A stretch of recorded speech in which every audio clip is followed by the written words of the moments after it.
For this video, I'll be showing you the rear bumper assembly on a 2003 and 4 Volvo S60 all-wheel drive.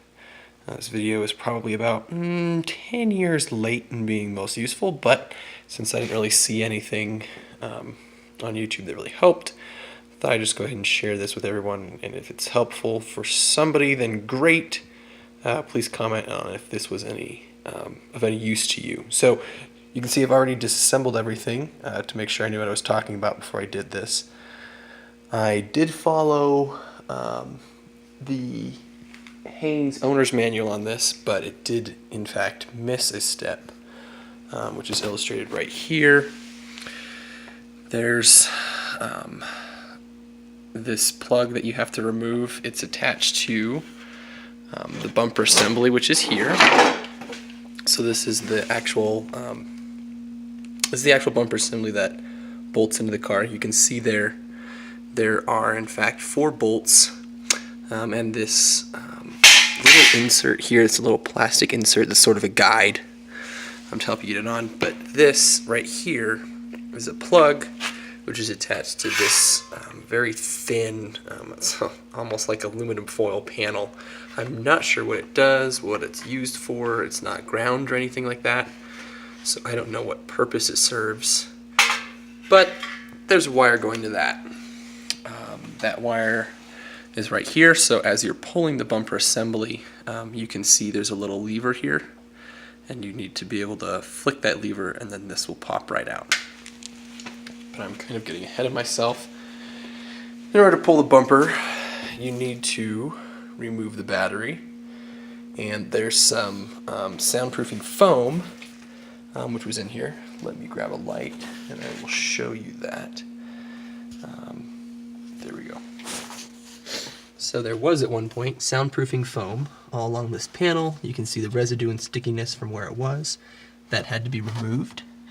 In addition to the battery right there, it took a number 13 socket to remove that. Everything's number 13 sockets. Number 13 socket removes the battery, and a number 13 deep socket is used on these holes here. There's one here, here, and here. And you can see the hole where the bolt would go through, and there's a nut with a I don't know what you'd call that, some kind of a tube, a spacer. It's a giant spacer. So there's 4 of these. You got to be careful that you don't lose them, otherwise they will be lost in the body of the vehicle. So what I did was I used the number 13 deep socket to remove them, and then a pair of needle nose pliers to actually get the bolts out, the last couple threads. And then the whole assembly is not too difficult to remove. There are a couple of rivets which go from the corner of this panel here into the plastic body of the car here. And that's actually an aluminum rivet, so you have to drill that out. It's not a screw or a bolt or anything that would make sense. No, it's a rivet. On the, I want to say it's 03 and 04 models. I think it changed in 05. I know it changed in 05, I just don't remember how far back it went. But there is a torx screw here. I don't remember what size it is. It's this size.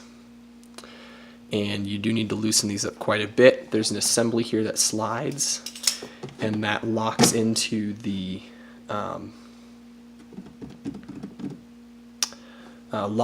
plastic, into this plastic piece here. You can actually see right here is the lip where that locks into. So you have to be able to loosen up this torx here enough that you can slide this out.